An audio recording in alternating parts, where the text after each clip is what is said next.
Bapak Ibu Saudara semuanya, kembali menyapa Anda di program Bible Everyday. Kita masih terus belajar tentang mujizat-mujizat yang dibuat oleh Nabi Elisa. Kita melanjutkan di 2 Raja-Raja pasal yang ke-6. Ada beberapa perikop di sini, Anda baca semuanya secara tuntas, satu pasal satu hari. Tetapi pokok pembelajaran kita hari ini, saya ajak Anda belajar di perikop yang pertama, yaitu tentang kapak timbul mengapung.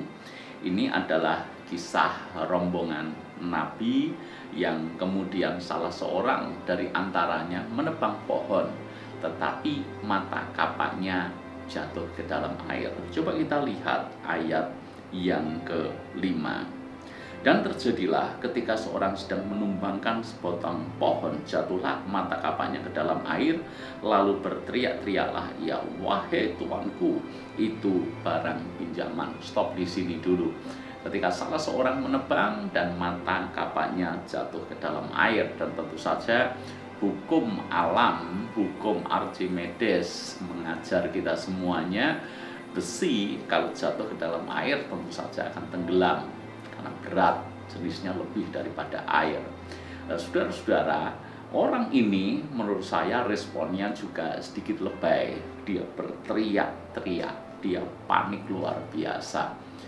Mungkin bisa dimaklumi. Kenapa? Karena itu barang pinjaman. Dan tentu saja yang namanya mata kapak ini adalah alat untuk dia menghasilkan sesuatu.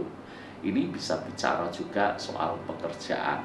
Kalau dia kehilangan atau bermasalah mesin untuk menghasilkan sesuatu, tentu saja ini masalah yang sangat serius. Nah, kalau kita bicara soal bisnis, seringkali yang namanya dunia kerja, dunia bisnis juga bisa mengalami terkendala seperti kisah ini. Mata kapaknya itu jatuh dan tenggelam ke dalam air. Yang saya bersyukur adalah bahwa sekali-kali Nabi Elisa yang merupakan wakil daripada Tuhan itu tidak cuek ketika mendengar permintaan tolong seperti ini. Nabi Elisa tidak hanya mengurus perkara-perkara rohani, tapi juga bahkan soal mata kapak pun buat dia, kalau dia minta tolong, dia harus menolongnya. Buat dia ini hal yang penting untuk diselesaikan. Jadi saya bersyukur bahwa Tuhan itu tidak hanya fokus dan mengurusi hal-hal rohani saja. Hal-hal pekerjaan itu juga diurus oleh Tuhan kalau kita selalu datang kepadanya. Kalau pekerjaan kita sedang dalam masalah, cari Tuhan, datang kepada Tuhan, minta petunjuk Tuhan. Tuhan sekali-kali tidak pernah mengabaikan permintaan tolong seperti itu. Kisah ini menunjukkan dengan jelas bahwa Tuhan pun menolong. Dan cara Tuhan menolong luar biasa sekali. Ayat yang ke-6, tetapi berkatalah abdi Allah itu, kemana jatuhnya? Lalu orang itu menunjukkan tempat itu kepadanya. Jadi kalau kita punya masalah, kita bisa belajar dari ayat berikutnya adalah kemana jatuhnya? Artinya sumber masalahnya ada di mana? Sehingga sungguh tidak masuk akal. Jatuhnya di sini, tapi kita mencari di sana. Makanya Nabi Elisa tanya dulu, jatuhnya di mana? Dan kalau jatuhnya di mana, maka cari solusinya itu juga tepat. Tidak ngawur, tidak serampangan. Demikian pula halnya dengan hidup kita. Dalam pekerjaan, dalam menyelesaikan masalah. Kalau memang sedang bermasalah, kita harus bisa mengidentifikasi sumber masalahnya ini apa. Kalau kita ketemu sumbernya, maka cara kita menangani sumber yang bermasalah ini jauh lebih efektif dibandingkan dengan kita melakukan solusi secara acak. Belajar dari Nabi Elisa ini, maka Nabi Elisa tanya, kemana jatuhnya? Ketika orang itu menunjukkan satu tempat, kemudian Elisa memotong sepotong kayu lalu melemparkannya ke sana. Mana sumbernya? Di situ solusinya harus ada di sana. Akar masalahnya harus dibereskan. Maka timbullah mata kapak itu dibuatnya. Kalau Tuhan campur tangan, apa yang tidak mungkin itu bisa menjadi mungkin.